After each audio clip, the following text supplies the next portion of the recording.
Om Swastiastu. Assalamualaikum warahmatullahi wabarakatuh. Salam nama budaya, salam sejahtera untuk kita semua. Perkenalkan, nama saya Profesor Dr. Imade Dwinata MKes. Saya lahir di Desa Belatungan, Kecamatan Pupuan, Kabupaten Tabanan. Riwayat pendidikan saya dari SD nomor 1 Belatungan, Kecamatan Pupuan, Kabupaten Tabanan, kemudian SMP Harapan Tabanan, kemudian untuk SMA adalah SMA 1 Negeri Tabanan. Nah, untuk jenjang S1 dimulai dari program studi kedokteran hewan Universitas Udayana, kemudian melanjut ke program profesi di Fakultas Kedokteran Hewan Universitas Airlangga. Untuk jenjang S2 di Pasca Sarjana Ilmu Kesehatan Masyarakat Universitas Airlangga, kemudian untuk jenjang S3 di Pasca Sarjana Universitas Udayana jurusan Biomedik.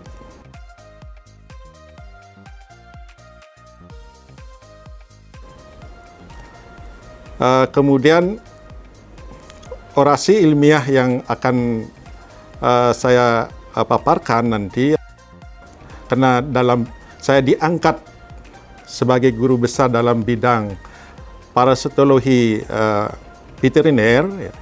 Jadi orasi nanti berkaitan dengan bidang ilmu saya dan yang merupakan suatu sintesis dari hasil-hasil penelitian, kemudian dikaitkan dengan permasalahan yang terjadi di masyarakat. Nah, kondisi saat ini, sektor peternakan merupakan yang memegang peranan penting di dalam menyediakan protein hewani, yang merupakan untuk kepentingan kebutuhan pangan. Nah, saat ini di Indonesia kebutuhan protein hewani masih belum bisa disediakan secara mandiri. Ini terjadi karena kebutuhan protein hewani itu setiap tahun terus meningkat karena tidak diimbangi dengan laju reproduksi. Nah, hambatan-hambatan ini salah satu disebabkan oleh adanya infeksi penyakit parasit pada ternak.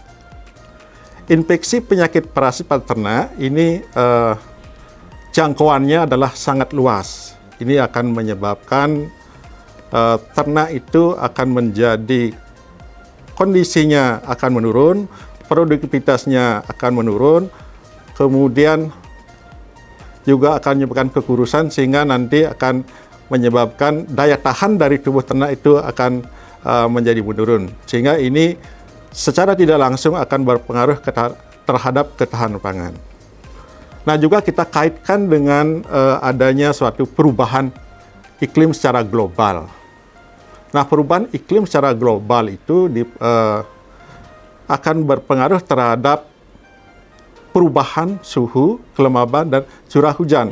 Nah, ini akan berpengaruh terhadap epidemiologi daripada penyakit parasit. Nah, dalam hal ini penyakit parasit terutama yang ditularkan melalui ospes intermedier, sehingga infeksi pada ternak itu akan terjadi peningkatan infeksi. Nah, juga kita nanti kaitkan ya dengan bagaimana dampak daripada parasit pada ternak, umumnya adalah ternak sapi sebagai sumber protein, ya. Pada ternak sapi, penyakit parasit cacing pada khususnya itu akan menyebabkan dia akan memakan daripada darah, ya, merusak daripada jaringan, kemudian merusak daripada sel-sel epitel, sehingga akan menyebabkan secara tidak langsung akan menyebabkan hewan itu akan menjadi sakit. Nah, ini juga akan mempengaruhi nanti terhadap ketahanan pangan. Nah, penyakit-penyakit parasit yang kita bahas nanti di dalam orasi ilmiah tersebut ya, adalah penyakit-penyakit parasit yang umum disebabkan oleh cacing gilik ya, atau cacing nematoda ya. Kemudian ada cacing trematoda, kemudian ada cacing cestoda. Nah, salah satu cacing nematoda yang kita bahas nanti adalah cacing Haemonchiasis itu ya.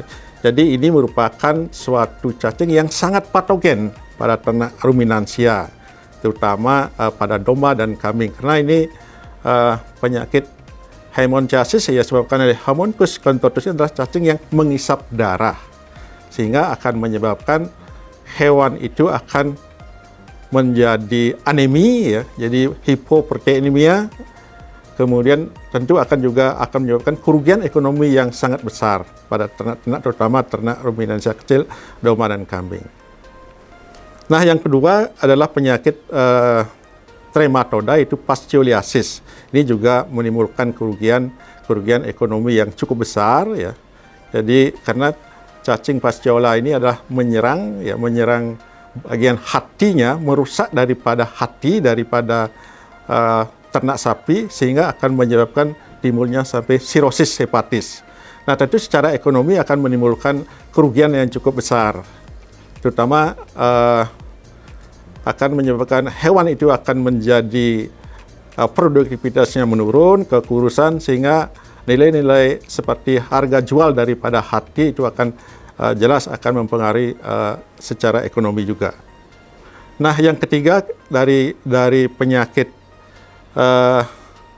cestoda atau cacing pita, kita coba mengangkat daripada cysticercosis.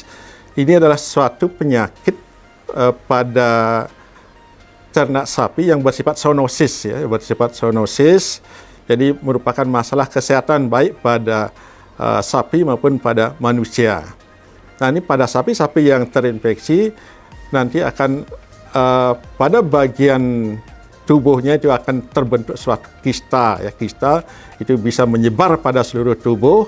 Nah, apabila ini akan dikonsumsi oleh manusia, itu akan bisa menderita karena ini bersifat zoonosis. Begitu juga dengan ternak sapinya, dengan adanya terinfeksi oleh penyakit ini akan harus diapkir. Nah, ini juga akan menimbulkan kerugian ekonomi cukup besar. Nah, kemudian kita kaitkan juga dengan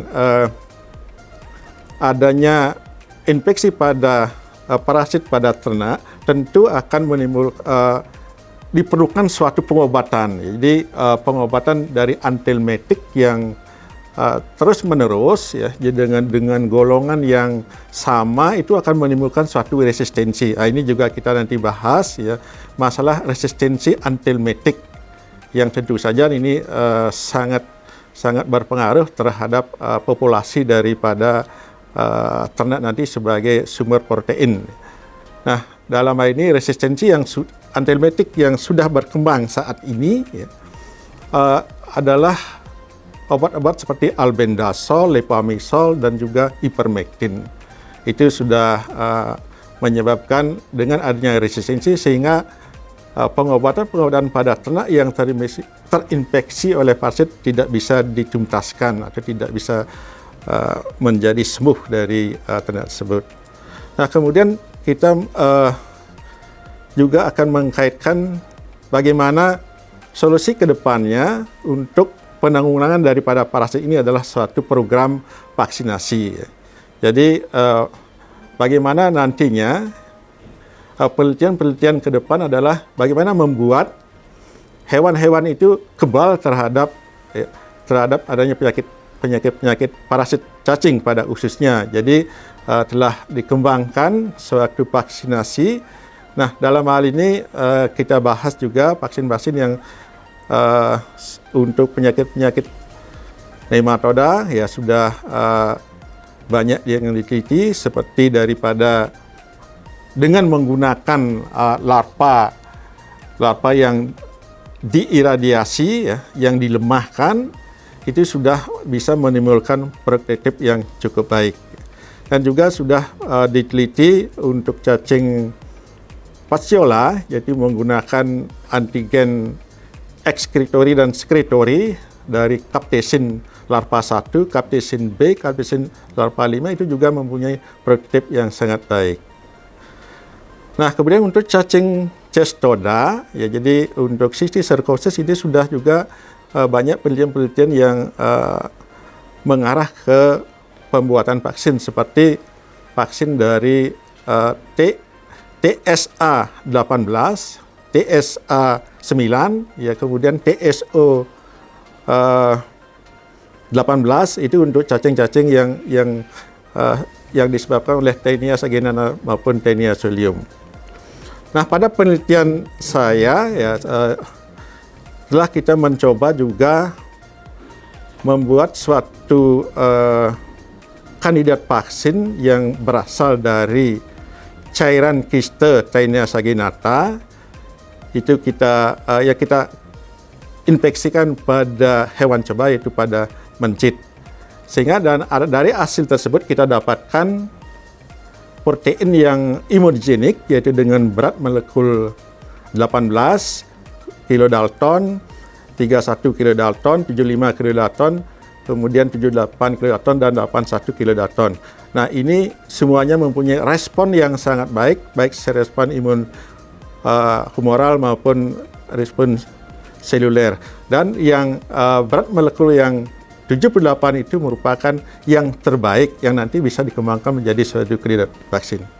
Nah, itulah tadi orasi yang nanti kita sampaikan, sehingga orasi saya judulnya adalah dampak infeksi parasit cacing terhadap ketahanan pangan.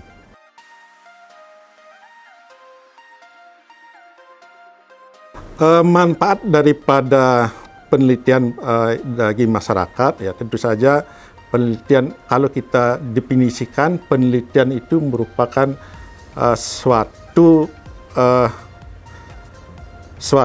untuk mendapatkan pemecahan-pemecahan masalah yang ada di lapangan, sehingga hasilnya yang biasanya merupakan suatu ilmu yang baru atau metode yang baru, ya, kemudian yang nanti bermanfaat bagi masyarakat. Jadi hasil penelitian yang baik itu harus diimplementasikan ke masyarakat, yang nantinya masyarakat itu akan mendapat suatu keuntungan secara ekonomi. Nah, demikian juga hasil-hasil penelitian tersebut nanti kita bisa sumbangkan kepada pemerintah, ya, pihak pemerintah yang nantinya bisa dipakai mengambil suatu kebijakan dalam menyusun suatu strategi atau pedoman dalam pemberantasan penyakit parasit secara umum.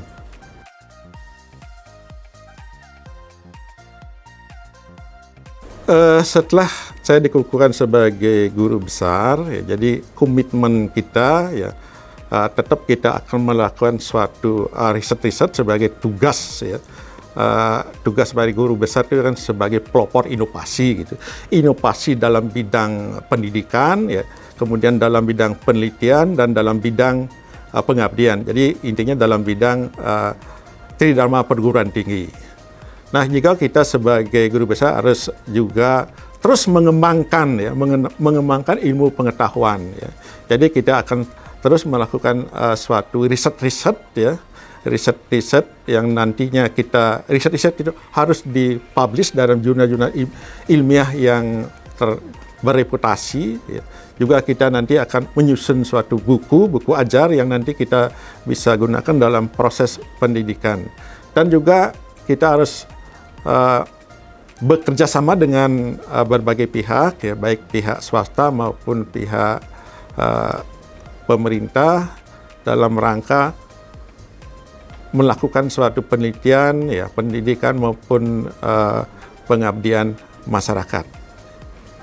Bisa diakhiri dengan salam? Ya, setelah saya mendapatkan jabatan guru besar ini, ya, tidak lupa saya mengucapkan banyak terima kasih, ya, mengucapkan terima kasih kepada guru-guru saya, ya, mulai dari SD, SMP, SMA, kemudian dari perguruan tinggi juga S1, S2, dan kemudian terima kasih yang sebanyak-banyaknya kepada Profesor Dr. Rewan Inyoman Sadre Darmawan MS selaku promotor, dan Profesor Dr. Rewan Imade Damriase MS selaku kopromotor 1, kemudian Profesor Dr. Rewan Inyoman Mantik Astawa PhD sebagai kopromotor 2 yang membimbing, ya, yang membimbing dalam penyelesaian disertasi saya. Kemudian terima kasih juga saya ucapkan kepada sebesar-besarnya, ya, kepada profesor khususnya, jadi Profesor Dr. Rewan Ketut Puja MKes. Ini telah banyak membantu dalam penyelesaian penelitian saya dalam program doktor. Terima kasih juga saya ucapkan, ya, kepada dekan, kemudian yang seluruh sivitas akademika Fakultas Kedokteran Hewan yang banyak membantu dalam baik dalam penyelesaian pendidikan saya di S3 maupun pengusulan guru besar saya. Nah, kemudian terima kasih setulusnya kepada orang tua, almarhum kedua orang tua, Iwayan Swendra dan Ninyoman Sapreg yang telah membesarkan saya sehingga bisa saya menduduki jabatan guru besar ini. Kemudian terima kasih kepada istri yang tercinta, Nima Denarti, kemudian anak-anak, Niwayan Indri Astuti Eskom, Dr. Imade Hari Pranata Eskat Spesialis Anestesi, APT Nyoman Fitria Widianti Espam yang telah banyak mendukung dalam proses pencapaian, ya, dari proses saya untuk pendidikan di S3 maupun proses untuk pencapaian guru besar ini. Dan tidak lupa juga kepada kedua menantu, ya, Putu Esa Dirta Iswara SS dan Dr. Putri Rosana Dewi Eskan yang telah juga banyak membantu dalam penyelesaian selama saya belajar untuk program doktoral. Nah, kemudian tidak lupa juga mengucapkan terima kasih kepada saudara saya, ya, Insinyur Iwayan Ikesana dan Inyoman Triase yang juga sangat memotivasi di dalam penyelesaian selama pendidikan. Terakhir saya mengucapkan terima kasih kepada seluruh sivitas, ya, yang tidak saya bisa sebutkan satu persatu yang membantu dalam proses perjalanan karier saya untuk bisa mencapai dudukan jabatan guru besar ini. Demikian yang dapat saya sampaikan. Akhir kata saya mengucapkan Prama Santi, Om Santi Santi Santi Om.